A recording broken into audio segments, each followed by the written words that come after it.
12 बज के 12 मिनट पे 12 बज के 12 मिनट पे मोरे पहले ललनवा हो गईल हो। मोरे पहले ललनवा हो गईल हो।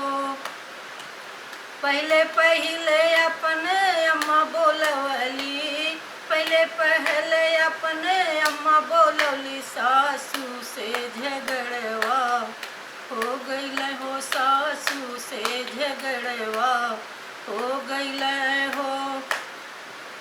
सासू का झगड़ा पियरी का रगड़ा सासू का झगड़ा पियरी का रगड़ा झगड़े में सवेरवा हो गईल हो। झगड़े में सवेरवा हो गईल हो।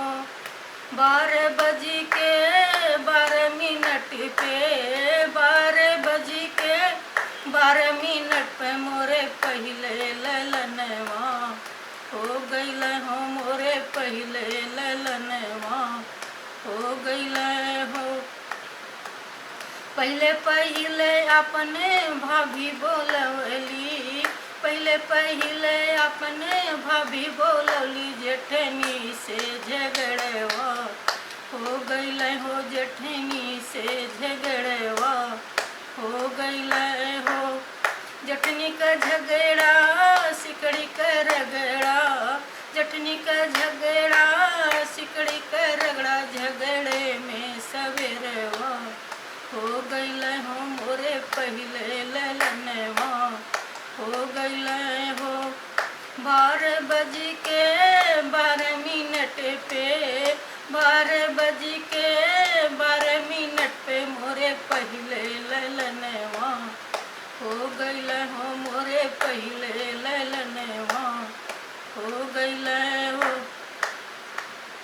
पहले अपने बहना बोलवली पहले अपन बहना बोलवली ननदी से झगड़वा हो गईल हो। ननदी से झगड़वा हो गईल हो।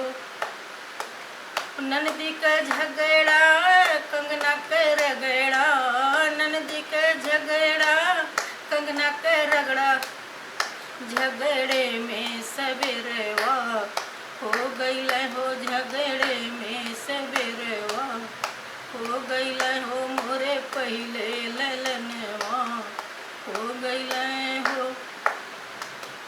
12 बज के 12 मिनट पे मोरे पहले ललनवा हो गईल हो। मोरे पहले ललनवा हो गईल हो। पहले अपने भैया बोलवली पहले अपन भैया बोलवली देवरा से झगड़वा हो गईल हो। देवरा से झगड़वा हो गईल हो। देवरा का झगड़ा घड़ी का रगड़ा देवरा का झगड़ा घड़ी का रगड़ा झगड़े में सवेरवा हो गईल हो। मोरे पहले ललनवा हो गईल हो।